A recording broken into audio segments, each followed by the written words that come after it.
Welcome to Time of Death. This video is for informational purposes and in no way meant to glorify or condone violence. In today's video, we'll be discussing the murder of Miles Mondi. Mondi was shot on Sunday, March 9, 2008, in the 6600 block of La Cienega Way in Westchester, according to LA County Coroner records. Angelique Ellen McClendon and Mackenzie Carl Bryant were subsequently arrested and charged with the murder. The following is the evidence at trial. Shortly before midnight on March 9, 2008, Mr. Gambro left the TGI Fridays restaurant in the Ladera shopping center where he had been eating and watching the Laker game with friends and went across the parking lot to the ATM at the Bank of America. He attempted to withdraw $20, but the screen registered there was only $9 in his account. He was about to leave when someone approached him from behind and demanded, "Get everything you can out of the ATM machine right now. Don't play any games." Mr. Gambro handed the man his wallet and noticed the man's arm and determined he was an African-American male, like he was. He pointed to the screen and tried to explain to the man he could not withdraw any amount of money because he only had $9, but the man demanded he attempt the transaction again. Mr. Gambro complied and the screen once again showed only $9 in his account and would not allow a withdrawal. The man then reached around Mr. Gambro's waist and showed him a gun, which he believed was a revolver, and the man asked if he knew what he would do with it. Mr. Gambro said yes. The man demanded Mr. Gambro once again attempt a withdrawal, which was refused again for lack of funds. Mr. Gambro then felt what he believed to be the gun against the back of his head. At the same time, he heard a car pull up. The man with the gun turned his attention to the person who had just pulled up. Mr. Gambro did not look over but continued to face the ATM. He heard the man demand the individual who had just arrived to give him everything out of the ATM immediately. He repeated the demand a second time. Mr. Gambro then heard what sounded like a scuffle, followed by 2 sets of footsteps running away and then 4 to 6 gunshots. At that point, Mr. Gambro ran in the opposite direction and hid behind a tree until the police arrived shortly thereafter.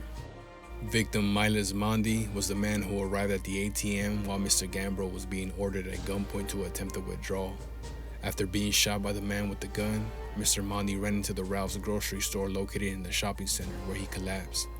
While awaiting the arrival of paramedics, Mr. Mondi was able to talk to some extent with Officer Michael Switzer of the LAPD, who had arrived on the scene. Mr. Mondi told the officer his name and that a black male had attempted to rob him at the ATM and that the man had shot him as he tried to get away. Mr. Mondi was transported to the hospital by ambulance and later died from the gunshot wounds.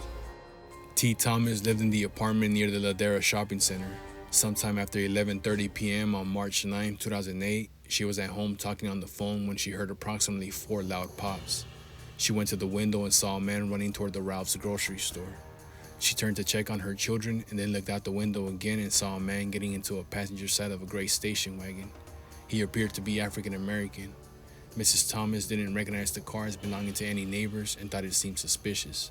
So she wrote down the license plate number, 5ML653, and called 911. The LAPD obtained the video clips from the ATM camera showing an image of the suspect who had committed the robberies. Detective Corbin Rialt, a homicide detective with the LAPD and lead investigating officer, released the clips to the news media for broadcast and also had community alert flyers created from still photographs taken from the video clips. The flyers were posted in the neighborhood around the Ladera shopping center, requesting anyone with information to call the LAPD tip line. Based in part on the information received from the tip line and Mrs. Thomas, LAPD Detective Mitzi Roberts determined that defendant McClendon was the registered owner of a 2005 Pontiac Vibe crossover station wagon, license plate number 5MAJ653, and she resided at the 300 block of West Hillcrest Boulevard in Inglewood, just a few miles from the ATM at the Ladera shopping center. On March 13, 2008, Officer Robert Sato, assisting in the investigation of the March 9th incident, was in the area of defendant McClendon's residence on West Hillcrest Boulevard. Officer Sato received a radio call that the Pontiac Vibe was in motion and that he should perform a traffic stop. He was aware an arrest warrant had been issued for defendant McClendon. Officer Sato and his partner located defendant's car, pulled defendant over, and detained her without incident. Defendant was cooperative but extremely nervous. The next day, information received by the LAPD indicated defendant Bryant was in the vicinity of the 2900 block of Van Buren in the city of LA. Surveillance of the area was initiated and defendant Bryant was eventually seen by LAPD Detective Donald Walters leaving that apartment building. Detective Walters put out a radio call. identifying what Bryant was wearing and the direction in which he was walking. LAPD Detective Victor Ross, together with several other officers involved in the surveillance, stopped Bryant on the street and placed him under arrest. In the meantime, a search warrant was obtained for the search of the apartment located in the 2900 block of Van Buren, which the LAPD had learned was the residence of T. Frazier, a woman with whom defendant Bryant had a child. Officers searching Mrs. Frazier's apartment located a packed suitcase in the apartment containing items with defendant Bryant's name on them, including Bryant's social security card and a bus ticket to Santa Barbara. They also located credit cards and items bearing Mr. Gambro's name hidden in the clothes hamper. Following her arrest, defendant McClendon was interviewed by Detective Rialt. After initially claiming she didn't recognize a photograph of co-defendant Bryant, defendant McClendon admitted she had been casually dating him. She identified him as the individual who had committed the robberies and shot Mr. Mondy at the Bank of America ATM. At trial, defendant McClendon testified in her own defense. She said she went out with defendant Bryant that evening because he told her he had something special planned for her birthday, which had been the day before. When she arrived to pick him up, she said Bryant seemed agitated because he had just learned a friend had wrecked his car and it was going to cost a lot of money to fix it. He told her to take him to the bank. She thought he just wanted to withdraw some money. However, during cross-examination, defendant McClendon admitted she knew defendant Bryant was a gang member, that his moniker was Little Firebug, and that he was on probation. She also admitted he had told her stories about committing robberies, but she did not really believe him. She admitted defendant Bryant had told her that the Bank of America ATM was his spot. She also admitted that before he got out of the car, he pulled out a gun and told her not to worry because he had done this before.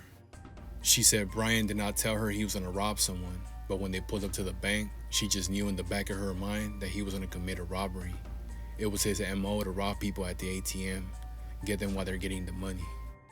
Following the trial, the jury found defendant Angeli Ellen McClendon guilty of first-degree murder, first-degree robbery, and attempted robbery. Defendant was found liable on the theory of aiding and abetting the perpetrator of the crimes, Mackenzie Carl Bryant. Defendant McClendon was sentenced to 25 years to life in state prison.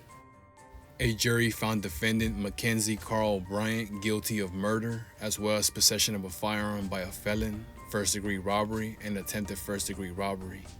Defendant Bryant was sentenced to state prison for life without the possibility of parole. Miles Mondy was 48 years old at the time of death.